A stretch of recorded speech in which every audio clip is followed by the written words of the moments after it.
That stop snitching shit is a myth. People been telling since time immemorial. What you surprised about? Once again, do you both understand the charge that's being brought against you and your constitutional rights? Falk? Harvey? Yes. And one more question. I'm the only one that got charged with narcotics? Yes.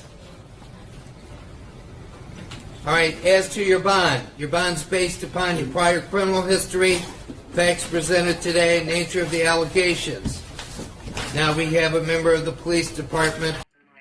Oliver and Mason come up with a plan to get Mike to talk. They put together a photo spread to make it look like a witness has identified Mike as the getaway driver.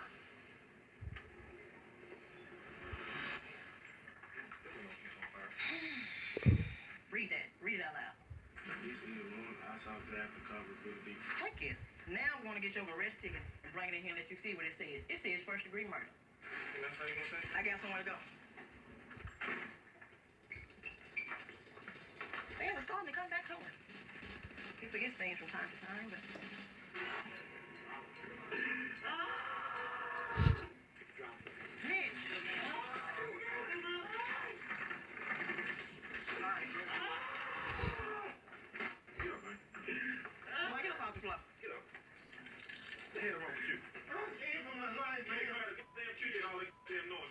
Talk to me, man. Tell me what's up. Start over.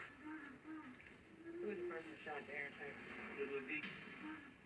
Mike swears he wasn't the getaway driver.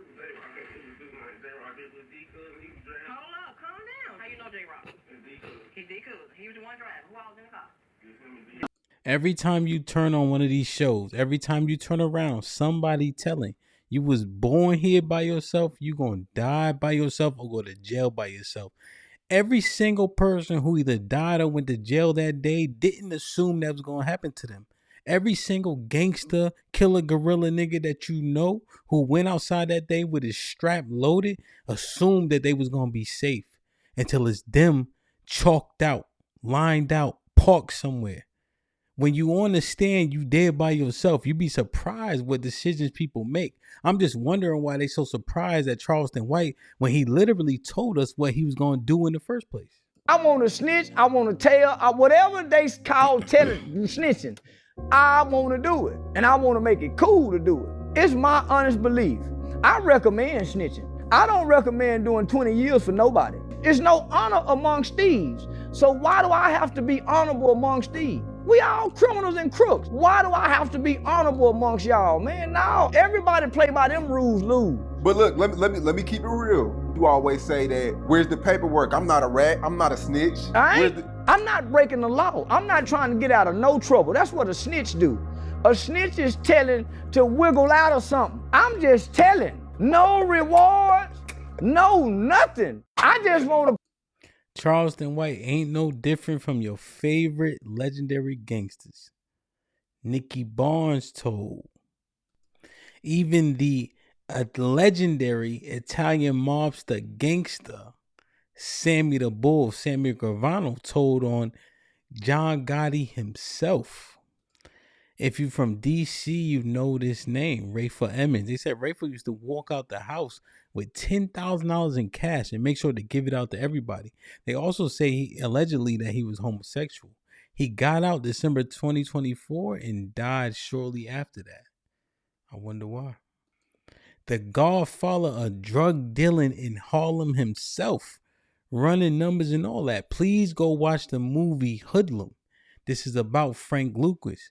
Guess what he did? Guess who he worked with? Guess who he was friends with after he got up out of prison?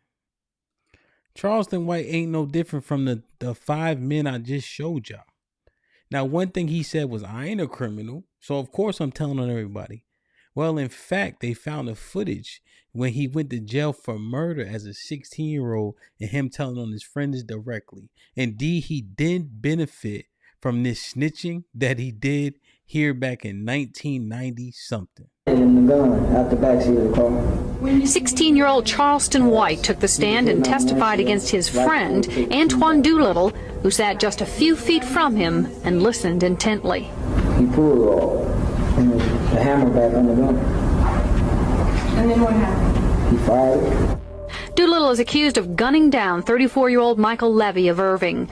Levy attempted to stop Doolittle, White, and 2 other teenagers accused of shoplifting 3 sports jackets and a baseball cap from an Arlington mall in September of 1991. Witnesses say Levy pounded on their windshield until the teens threw the jackets out the car window. Then Doolittle supposedly shot him in the back as Levy walked away. White repeated the conversation he says he had with Doolittle after the shooting. I said, look, you shot him. What did he do? Started laughing. Levy had been married only 4 days when he was shot.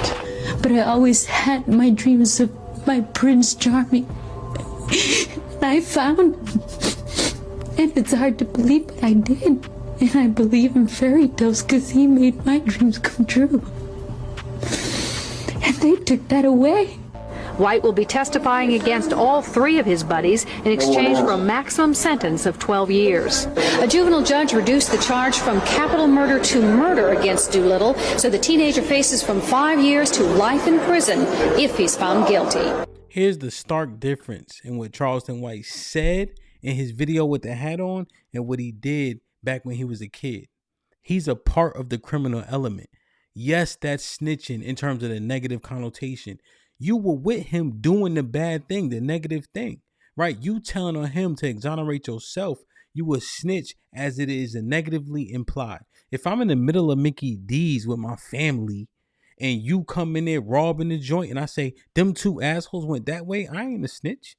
I have an obligation to be safe in my community, protect my family, protect my place of work, protect the places that I frequent and patronize. That's not a snitch. But when you outside, you got to deal with all the consequences that come with it. Here's the unbearable truth that we all see, but we choose to turn a blind eye to. We dying for blocks that we don't own, for housing that we don't have eminent domain over, for streets that we don't even know how to pave, that got another nigga name on it, right? Think about that. This is not the way to go if you want to be uberly successful, and it doesn't make any sense to the grand scheme. I know every single man that went out here mobbing with a gang of other cats, right? And he let his thing go. Guess what? He in a cell by himself. He on a stand by himself. And if he don't win that gunfight, he in a fucking grave by himself. He chalked by himself. He parked by himself. That's the truth. That's the reality of it. Now, let's say he catch a body, right? For his hood and he hold it down, you know? Guess where he at now? A 23-1 with another nigga in a cell that's 300 square feet where you got to shit, shower, and shave. You better hope somebody got a TV. They give you a G-Ride, which is a radio Walkman that's see-through. So they know that they know you have no privacy. You get 1 hour out the cell. You better go see some daylight. You better get a good shower. You better go to the toilet. Right, to where you don't gotta be worried about another nigga looking at you and smelling your shit, because a lot of niggas ain't gonna tolerate that with that one ply toilet paper, right? That's your life. Let's say you go level down. You are thankful and grateful that you got a microwave. That's the type of shit that you praising for the rest of your life, because you were dedicated for something that wasn't dedicated to you. You were dedicated to something that doesn't actually benefit you.